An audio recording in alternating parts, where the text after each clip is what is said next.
Joining me live is Professor Susan Pascoe, Professor at the University of Western Australia, who actually worked closely with Cardinal Prevost last year at the Synod meeting in Rome. What a moment and what an honour. Thank you for joining us this morning. What an honour to have worked with the new Pope. How wonderful is that? What was he like to work with? Well, he was a very modest, I think you could say, and moderate person. The way that the Synod Assembly worked was that we were in round tables of between 10 and 12 people, and they were assigned across continents, genders, different working groups in the church and so on. And there, of course, as a cardinal, he had the highest status, but around that table, like others, he just was another voice. And he was very respectful of that, very respectful of the process, and in fact, a joy to work with. And I was lucky that he was assigned to my table for the whole month. And we worked from 8:45 in the morning till 7:30 at night. So that was a great opportunity to get to know him, to see him and get to know him better.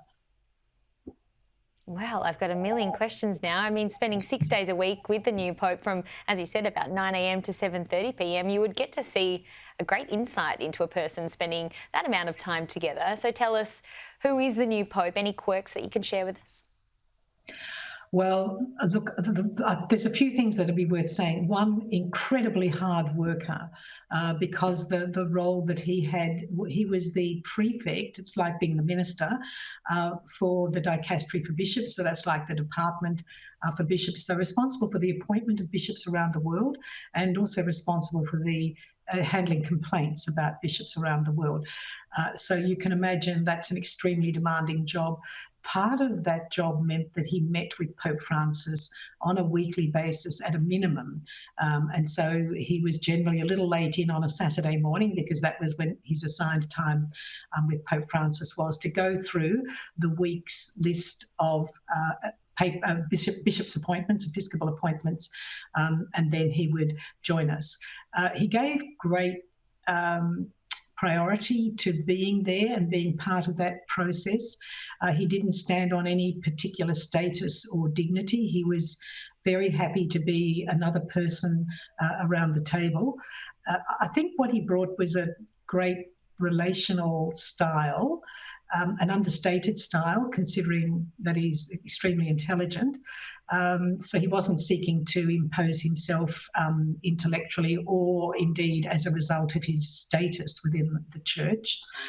It's an enormous benefit that he's multilingual, born in Chicago, first language English, but Italian father and Franco-Spanish mother. And so when he went to spend a couple of decades living and working in Peru, it wasn't difficult for him to pick up Peruvian. I'm told he speaks Italian with a Spanish, with a English accent. I can't judge that, but it was interesting when he gave his address today, he spoke in both Italian and in Spanish. Indeed, we won't hold that against him, will we? I mean, he's going to have a stronghold on the English language, as you've just been saying. He speaks multiple languages. Today he spoke Italian, Latin, as you said, Spanish. He immerses himself in different cultures, and as you said there, he spent much of his career in Peru. A pope for the people, some are saying now.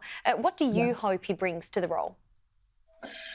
He said in his address from the balcony that he wanted to listen, and I genuinely believe that he would do that, having watched him over a month during that Synod assembly. Someone who begins a new leadership role by listening, I think, is in a very good position to try and chart a course, let's say a middle or a moderate course, that tries to keep as much of the common ground in focus as possible. If you think about the church across the world, there's about 1.4 billion Catholics in every possible context in the world, and quite varied cultures. Trying to hold all of that together is really quite a challenge, and that was evident in the two assemblies when issues came forward that had a cultural flavour to them. So, for example, there was a view that the church is heavily Europeanised, and for people from other continents that can be difficult. So, for example, if you were to go to a Eucharist in Fiji or somewhere, people want to clap and sing and possibly dance when they're expressing themselves. It's not something we're likely to do here in Australia.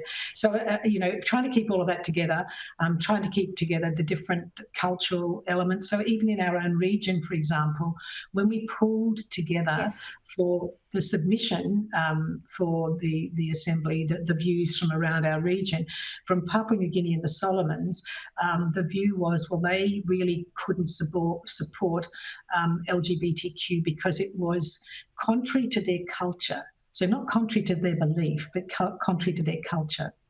And I think that's part of what is the mix of complexity when you're dealing with the church, where sometimes from the perspective of Australia, it looks like things are moving slowly. But from when you look at it with a global overview, holding all those bits, maintaining unity and diversity is a real challenge. And I think that will be a major challenge of Pope Leo XIV. Okay, Professor, we'll leave it there. Thank you so much for your time today.